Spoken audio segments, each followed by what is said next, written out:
Olá, tudo bem? Espero que todos estejam bem, apesar das circunstâncias, né? Estamos todos bem. A mão de Papai do Céu está sobre cada um de nós. Ele verdadeiramente tem cuidado de nós. E não se esqueçam, nem olhos viram, nem ouvidos ouviram, nem jamais penetrou em coração humano as coisas que Deus tem preparado para aqueles que nele esperam. Nós estamos lendo a história de Cornélio, a história de um centurião romano, uma história muito bela. Conforme disse de outra vez, né, é difícil a gente dizer essa história ou aquela história da Bíblia, porque todas elas são maravilhosas, cada qual com suas características, né? E essa história de Cornélio, de um gentio que tem um encontro com Deus, né? E Deus faz maravilhas na vida desse homem, e junto com ele outras pessoas são envolvidas, são abençoadas. É uma história que vale a pena ler, e seria alguém de um coração muito duro que lesse essa história e não se impactasse com as maravilhas que Deus fez, faz e fará. Vamos dar continuidade no verso de número 23.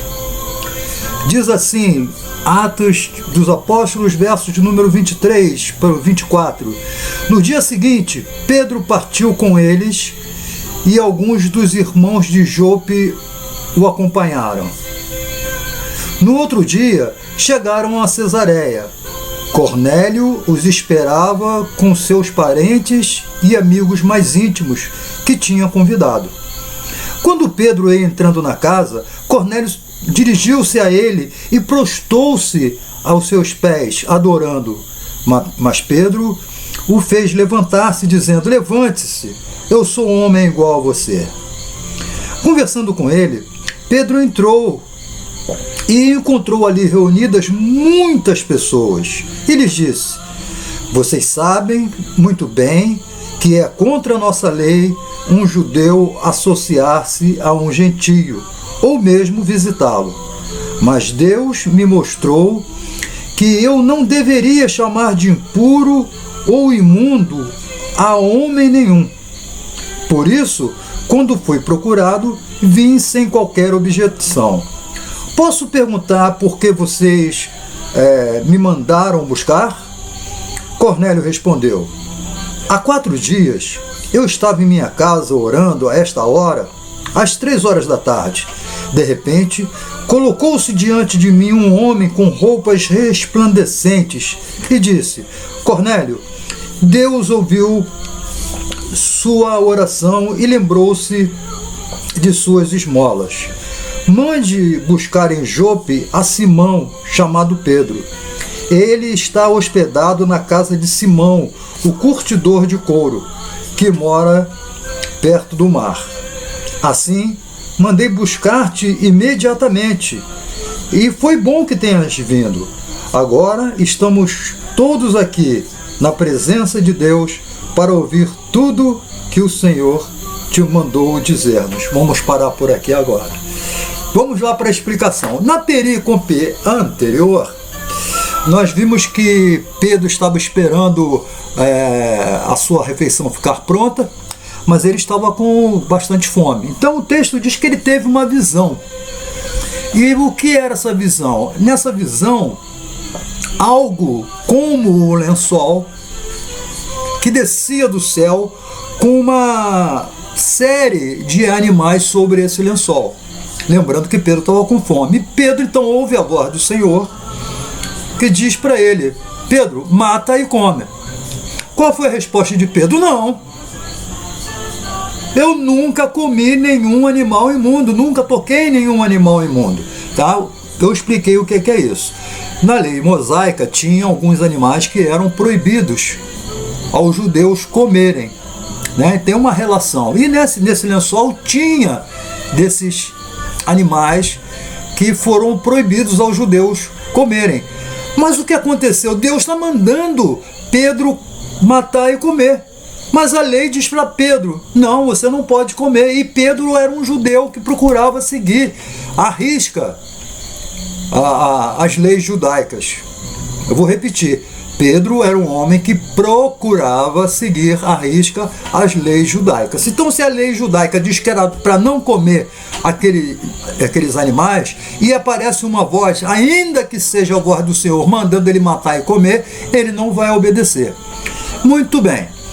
E essa situação de mata e come e eu não como aconteceu 3 vezes até que o lençol foi recolhido. Mas Deus diz uma coisa para Pedro: o que eu purifiquei está puro. Tá? Aí vai depender da sua versão aí, mas a ideia é essa: o que eu purifiquei, o que eu tornei puro, está puro. Mesmo os animais impuros. Por que isso está acontecendo? Eu já expliquei que a partir do livro de Atos, o Evangelho é aberto para as outras nações. Né? O Evangelho foi revelado em primeira instância aos judeus, né? Através de Abraão, Isaac e Jacó, e veio durante todo o Antigo Testamento até João Batista. João Batista era o primo de Jesus mais velho, 6 meses, que anunciava que era chegado o dia do Senhor. Né? Então, quando Pedro ouve que Jesus estava fazendo milagres, né, quando ele recebe essa notícia, ele entende que o ministério dele havia acabado. E nós sabemos que o ministério de João Batista acabou com ele decapitado. É a história de João Batista. Então, a partir de Jesus, começa a abrir o Evangelho para outras nações. Tem a mulher Cirofenícia, tem a mulher samaritana, né? O centurião romano. E agora, nos evangelhos já começa a abrir. Mas eu disse que no livro de Atos é onde essa abertura é muito mais acentuada. Né? E a gente viu lá, já em Pentecostes, no 2º capítulo de Atos, quando aquelas pessoas que vieram de diversas nações, ainda que judias, quando elas voltam para suas casas, elas voltam para as nações onde elas moravam. E com elas ia a semente do Evangelho, até que houve a perseguição da igreja, e quando as pessoas fugiam, quando elas chegavam nos lugares, lá já havia sido pregado o Evangelho pelos que estavam lá em Pentecostes e levaram a história. Eu expliquei isso. Se você não pegou ou não lembra, volta um pouquinho no YouTube, e lá nos primeiros vídeos eu tenho tudo explicadinho. Eu estou explicando desde o 1º capítulo de Lucas. Expliquei o 1º capítulo de Lucas, expliquei o finalzinho do livro de Lucas, e entrei no livro de Atos, que estou fazendo perícope por perícope, ok? Então o que acontece? No livro de Atos já começa a abrir o Evangelho para outras nações. Só que homens como Pedro entendiam que os gentios eram gente de 2ª categoria. Eu falei isso, se não me engano, sábado. Não, se não foi sábado, foi sexta. Era a 2ª categoria. Jeová era Deus somente dos gentios. E as outras pessoas que não eram judias eram pessoas de 2ª categoria. Eu até falei sobre a questão do ministério de acusação, que os judeus chamavam os gentios de idólatras, mas eles mesmos mandaram construir um bezerro de ouro para Arão, em Moisés. Não é isso? Quer dizer, eles acusavam os gentios, mas eles mesmos cometiam os erros iguais ou até piores. Ok? Tá aí que Jesus falou que eles eram sepulcros caiados, coxas de víboras, hipócritas. Jesus falou isso na cara deles. E isso está registrado nos evangelhos. Quem tiver alguma dúvida, 39645836, só ligar para mim. Ok? Então, muito bem. Então, o evangelho que estava sendo aberto para os gentios. Mas homens como Pedro não admitiam, como vocês podem ver, nem comer comidas que eram proibidas na lei. E quantas leis que eram mesmo? Quem me ligar dizendo quantas leis eram, ganha um chocolate. Então, ele procurava seguir a lei. Então, para ele, gentio era gente de 2º nível. Comer comida proibida era impossível, mesmo que Deus mandasse.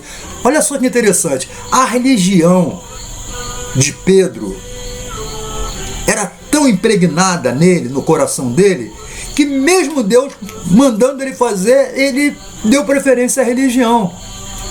Existe um compositor mineiro chamado Milton Nascimento, um fabuloso cantor e compositor. Ele compôs uma música que diz assim: fé cega é faca molada. Fé cega é uma coisa perigosa, é uma arma. Por causa da fé cega, destruíram as Torres Gêmeas lá nos Estados Unidos. Por causa de fé cega, bombas são jogadas, pessoas se matam em nome de uma fé cega. Então a fé, ela precisa ser racionalizada. Muito bem que a fé é o mergulho no escuro. Mas ela não pode ser levada a termo de fanatismo, a ponto de você dizer não para Deus em nome da sua religião. Jesus disse que a religião foi criada para servir ao homem, e não o homem servir a religião. Jesus falou isso claro. Os judeus valorizavam mais o sábado do que a vida. E isso é irracional, isso é ilógico. O que é mais importante, a vida ou o sábado? Jesus chegou a usar exemplo da vida de um animal. O que é mais importante, a vida de um animal ou o sábado? E isso aí, gente, é o que se chama de fé irracional. É uma coisa incoerente. Não tem lógica, onde a sua fé é contraditória. Quando a sua fé nega o amor, que é o maior mandamento. Mas era assim os judeus. Os outros eram gentios, segunda categoria, e nós somos os judeus, apesar de nós cometermos os mesmos erros do que eles. Eu falei isso no último vídeo, não vou ficar repetindo, mas só estou querendo explicar que para o judeu, o gentio era gente de segundo nível. Mas o Senhor apareceu para Pedro e manda Pedro comer animais impuros. Pedro se nega 3 vezes. E Deus dá uma bronca nele, falou: o que eu purifiquei, você não pode considerar impuro. E diz para ele que homens vão procurá-lo e ele não poderia se negar a ir com esses homens. Muito bem, ele chega na casa do Simão, onde ele estava hospedado, Simão o curtidor. Eu estou falando de Pedro, né? Pedro na casa do Simão Pedro na casa de Simão curtidor. Tinha os homens de Cornélio lá esperando. E ele disse, né, olha, o Cornélio, centurião romano, ou seja, um gentio, recebeu a ordem de um anjo, recebeu a mensagem de um anjo para que você vá. Mas como Deus já tinha falado com ele, já estava absurdo ele dizer não de novo para Deus, né? Muito bem. Então Pedro vai com eles.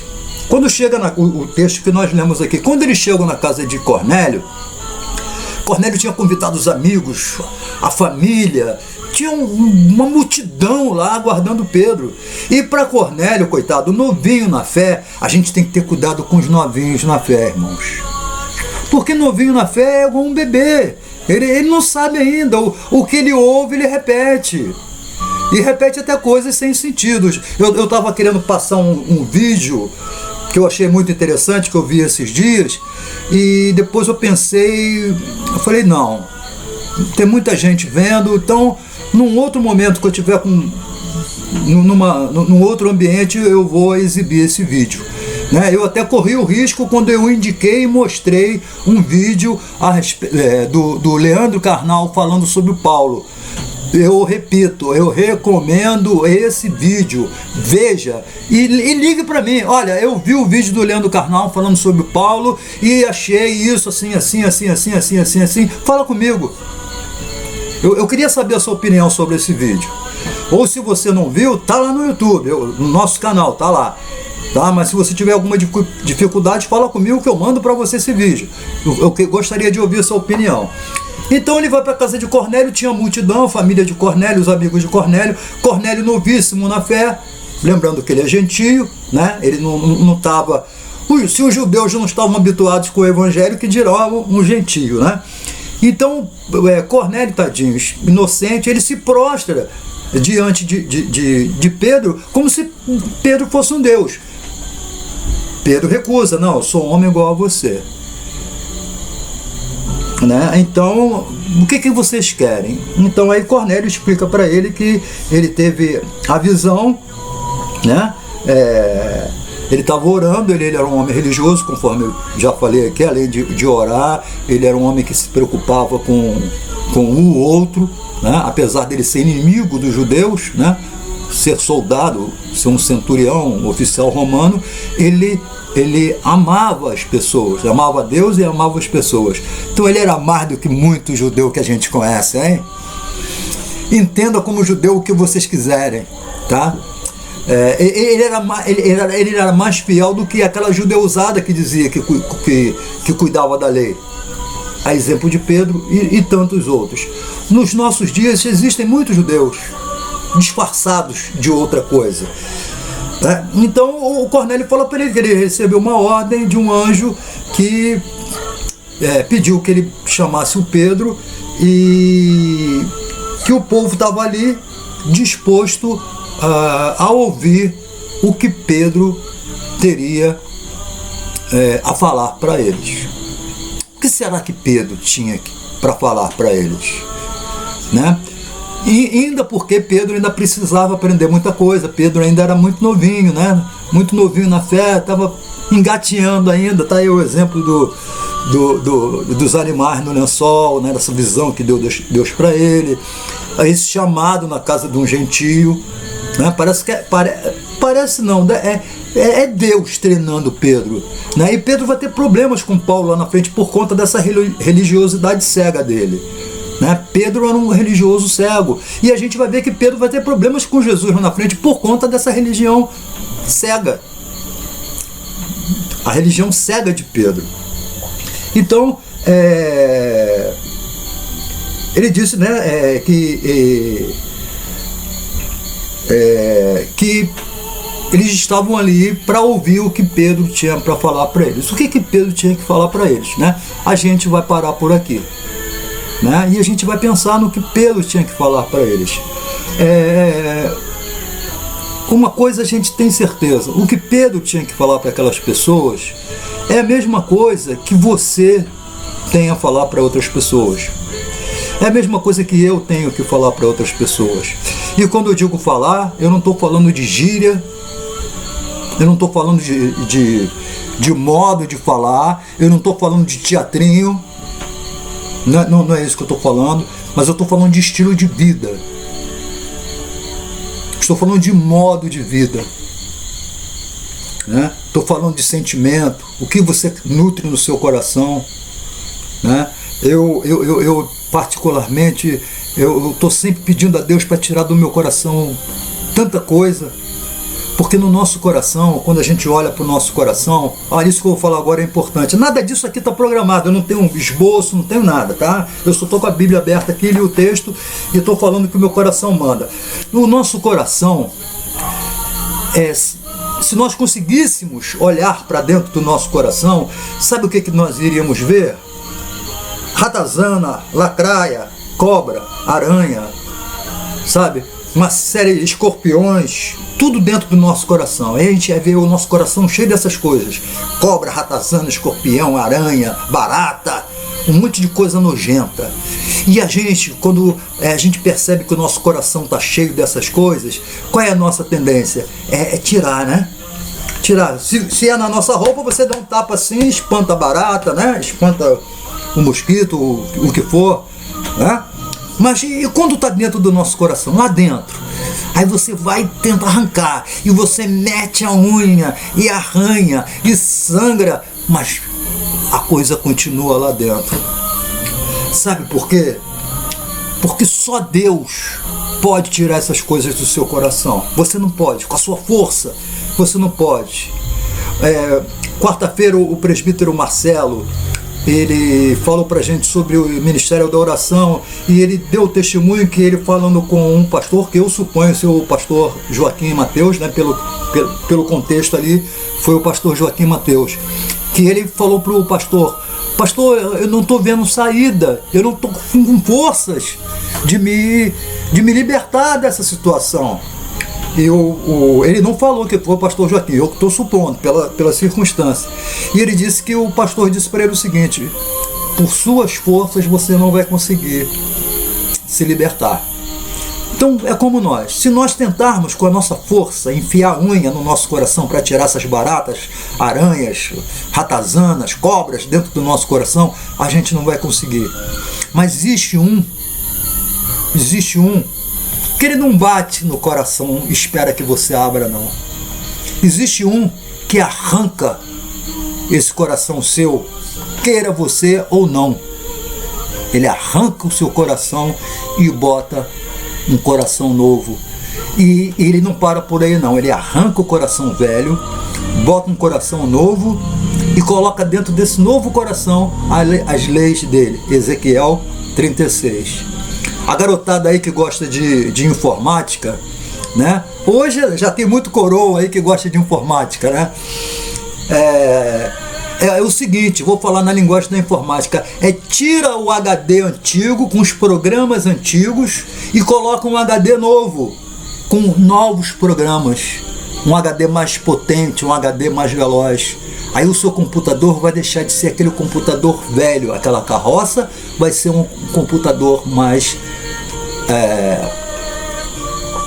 potente, mais veloz. Isso aí na linguagem da informática, né? Então quando Deus tira aquele coração velho e coloca um coração novo, e coloca nesse coração novo as novas leis, as leis dele, melhor dizendo, aí você se torna uma nova pessoa. É aquilo que Jesus chamou em nascer de novo. Você não é mais aquela pessoa, agora você é uma outra pessoa, porque você tem um coração novo, com novas leis. Se alguém está em Cristo, nova criatura é. Paulo que escreveu isso. As coisas velhas se passaram, eis que tudo se fez novo. O que Pedro tinha que falar para Cornélio? Você sabe? Vamos parar por aqui, que essa perícope é um pouquinho grande também, né? Enquanto isso, a gente vai pensar no que Pedro falaria para Cornélio. E se fosse você? Você está na sua casa, estudando, você está no seu trabalho lá, cuidando dos seus afazeres, você está na sua casa com a sua família, fazendo a sua refeição, vendo televisão, né? Conversando com a sua família. De repente aparece um anjo e manda você na casa de Cornélio. O que você falaria para Cornélio?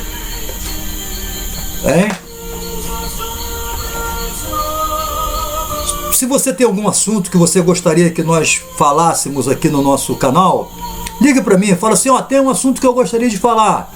Eu quero falar sobre o fim do mundo. O mundo vai acabar. E se vai acabar, vai demorar, falta pouco. Eu queria ouvir sobre isso. Aí a gente vai chamar uma pessoa aí que conhece a história da escatologia. Eu particularmente não me meto muito nesse assunto não, mas é um assunto importante. Pastor Joaquim falou isso ontem, né? Hoje até liguei para ele, brinquei com ele de uma coisa que ele falou lá na pregação lá, que eu achei fantástico. Eu até brinquei com ele hoje. Brincadeira minha com ele. Pastor Joaquim é brilhante, a pregação daquele homem é espetáculo. Então, eu realmente não me preocupo muito, com isso, mas tem gente que se preocupa. Tá? Então, para mim é diferente se Jesus voltar amanhã ou voltar daqui a um mês, um ano. Eu não estou aí para isso. Ele tem um tempo dele e ele que decide. Eu vou me preocupar para quê? Tem uma música, eu vou botar no canal, uma música de uma mulher chamada Sara. E ela, um musicão. Eu gosto de jazz, né? E é um jazz bem balado, né? Se tem alguém que conhece música aí, pode me corrigir se não é jazz. Pra mim tudo é jazz. No outro dia eu ouvi uma música, pra mim era jazz. Eu liguei pro meu primo, que meu primo é músico, ele toca metais, né? Eu falei, Luizão, isso aí é jazz? Ele falou, não, isso é samba. Eu falei, caramba, isso é jazz? Ele, não, é samba, é sambão. Mas pra mim tudo é jazz. Então, pra mim a música dessa Sara, quando eu acabar eu vou botar no ar a música da Sara. A música diz, pra que se preocupar se Deus está no controle de tudo? Tá? Então pense aí no que Pedro deveria falar para Cornélio. E se você quiser me ligar e me falar sobre isso, eu vou gostar muito. Outra coisa, se você quiser uma visita, tá? Pra gente bater papo, falar sobre Bíblia, seja você religioso, seja você ateu, seja você de qualquer religião, a gente só vai bater papo, a gente vai ler Bíblia, vai orar, vai contar história engraçada, vai contar piada, vai tomar água gelada e vamos ser amigos, vamos ser irmãos. Eu vou ter o maior prazer e não vou cobrar absolutamente nada. Eu estive na casa de uma irmã hoje à tarde, não foi há 10 anos atrás não, foi hoje à tarde, agora, 4 horas da tarde, eu estive na casa de uma irmã, ela falou que na igreja dela vende toalha a R$100, meia a R$60, garrafinha com água do Mar da Galileia lá por R$100, e ela falou que toda reunião que for, vai rolar lá alguma coisa para vender e o envelopinho. Isso é sagrado. Eu falei para ela, irmã, a irmã tá feliz? Tu tá tranquila lá? Ela tô. Eu falei, então, irmã, amém, aleluia. Ainda bem que a irmã tem R$100 para dar, né? Se fosse eu tava frito. Nem entrava na igreja, porque não ia ter os R$100 para dar mesmo, né? Mas é verdade. Então, se você quiser ligar para mim, olha só, irmão, eu acho que Pedro deveria falar isso assim para Cornélio. Fala assim, Cornélio, você é um traidor não, você é um gentio, você é um romano, você está escravizando Roma, você está maltratando os meus irmãos, você e o seu exército, você e o seu imperador, você está maltratando a gente, e Deus vai mandar raio em cima de você. De repente Pedro vai fazer isso, né? Não seria de assustar. Liga para mim e fala o que você acha que Pedro deveria dizer para Cornélio. Vamos terminar por aqui por hoje. E não se esqueça. Sim! Quarta-feira, dia 9, estará conosco aqui o psicólogo Rafael Gândara. Ele vai falar para a gente sobre psicologia e religião. Você não pode perder. Você que tem algum trauma, medo exagerado, mania esquisita, tem pessoas que têm mania esquisita, né? Eu, por exemplo, eu ainda hoje, se eu ver um chinelo virado, eu vou lá e desviro. Quando era criança eu ensinava que chinelo virado está chamando a morte da mãe. Eu não queria que minha mãe morresse, né? Então eu vi o chinelo virado, aí eu ia lá e desvirava. Hoje a minha mãe já morreu, eu não tenho mais razão para desvirar o chinelo, mas eu vou lá e desviro, né? Mania, costume. Mas isso não é nocivo, mas tem pessoas que têm coisas nocivas, né? E pede socorro a um psicólogo, pede socorro ao seu pastor também, pede socorro ao seu Deus, pede socorro lá ao padre, ao pai de santo, né? Sou líder espiritual, mas pede socorro médico também, ao psicólogo, ao psiquiatra. Conversa com seu pai de santo, com seu pastor, com seu padre.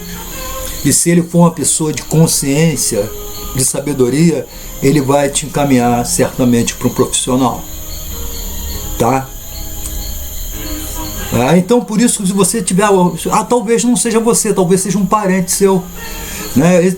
Hoje ainda eu visitei uma pessoa que ela tem um filho, aliás, 2 filhos, com problemas sérios emocionais, né? E é muito triste, a gente quer ajudar, a gente vai estar junto, né? Eu fui saber disso hoje e todos nós estamos sujeitos a isso, né? Então vamos ver a entrevista com o Rafael, psicólogo, quarta-feira, dia 9, depois de amanhã, aqui nesse canal. Tá bom? Inscreva-se no nosso canal. Tem uma tirinha embaixo aí do vídeo escrito assim, inscreva-se, é de graça, você não vai pagar nada, mas você vai me ajudar se você apertar ali, vai aparecer inscrito. E tem um dedinho para cima, é like, né? Gostei, aí você aperta o dedinho para cima. Agora se você não gostou, vou ter um dedinho para baixo, aí você aperta o dedinho para baixo, que é o dislike, que eu já disse até que essa palavra aqui nem existe, né? Dislike é uma palavra que inventaram, tá bom? Uma boa noite, e não esqueça, né? Nem olhos viram, nem ouvidos ouviram, nem jamais penetrou em coração humano aquilo tudo que Deus tem preparado para aqueles que nele esperam. Bye!